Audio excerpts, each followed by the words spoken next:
को लागू किया गया था।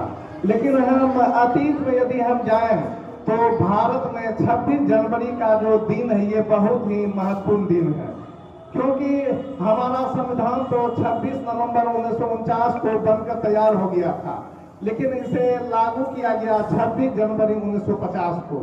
इसके पीछे बहुत ही महत्वपूर्ण कारण है।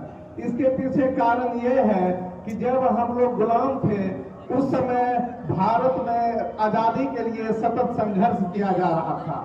उसी परिस्थिति में भारतीय राष्ट्रीय कांग्रेस का 1929 में लाहौर में एक अधिवेशन होता है और इसी अधिवेशन में ये तय नेहरू ने हिंदुस्तान का पहला स्वतंत्रता दिवस मनाए थे और तिरंगा झंडा को फहराए थे।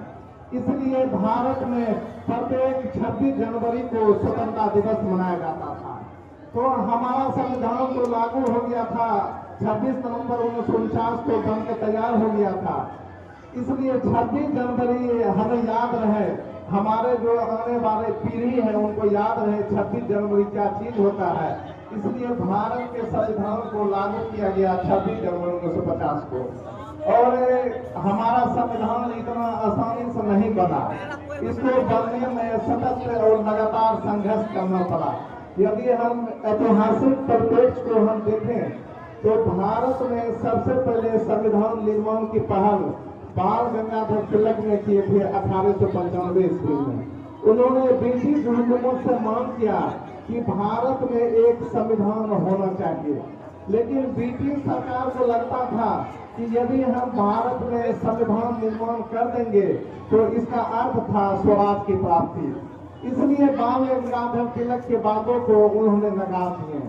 आगे चलकर गांधी जी ने 1922 ईस्वी में अपने भाषण में कहे थे कि भारत का संविधान भारतीयों के इच्छानुसार होनी चाहिए।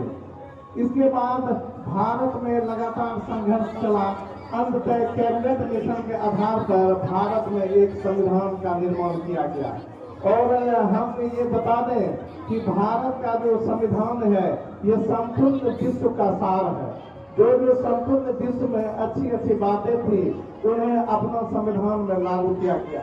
यदि आप भारत के प्रस्तावना को देखेंगे तो यहाँ पर सभी के लिए न्याय का व्यवस्था किया गया है, समतामूलक समाज की स्थापना किया गया है, लोक कल्याण राज्य की बातों की चर्चा किया गया है। इसलिए हम ये प्रत्येक भारतवासी और खासकर स्टूडेंट से आग्रह करेंगे कि 26 जनवरी सिर्फ मनाने से नहीं होगा। जब तक हम सभी योगदान नहीं देंगे, संविधान को हम लोग रक्षा करेंगे और देश